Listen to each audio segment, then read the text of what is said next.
আচ্ছা, স্কেল কি কাজ করে? তার একটা হাইয়েস্ট এবং লোয়েস্ট নাম্বার থাকে। তার একটা একক থাকে অর্থাৎ যার সাপেক্ষে সে অন্য সবকিছুকে কম্পেয়ার করে। তাই না? অ্যান্ড এটা আমাদের জীবনের সবকিছুর মেজারমেন্ট এর ক্ষেত্রে আমরা ব্যবহার করি। যেকোনো স্কেল, যেকোনো ক্ষেত্রবিশেষ।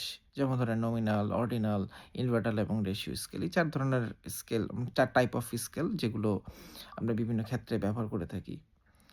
কিন্তু গেস করেন এমন একটা স্কেল আমাদের সাথে ২৪ ঘন্টা থাকে যেটার কোনো এককও নাই, লোয়েস্ট এবং হাইয়েস্ট নাম্বারও নাই এবং এই স্কেলটা একেকজনের কাছে একেক রকম। প্রত্যেকেরই তার নিজের আ মতো করে স্কেলটা ব্যবহার করে। নিজের মতো করে একক সিলেক্ট করে। এর ফলে না একজনের স্কেলের সাথে আরেকজনের স্কেল মিলে না। কম্পেয়ারও হয় না। একেকজনের সাথে একেকজনের হিসাবের মতপার্থক্য হয়ে যায় অনেক জটিল। আমি আসলে এটা জানি না যে যদি আমাদের সবারই স্কেলের ভ্যালুটা একরকম হতো কেমন হতো? আচ্ছা যাই হোক, সেই স্কেলটার নাম হচ্ছে চোখ। সকল স্কেলের বাপ। আমরা চোখে হয়তোবা আম লোয়েস্ট ভ্যালুস অর্থাৎ কোনটা বিশ্রী সেটাকে হয়তো খুব ইজিলি জাজ করতে পারলে সর্বোচ্চ সুন্দরের কোনো জাজমেন্ট আমরা দিতে পারি না।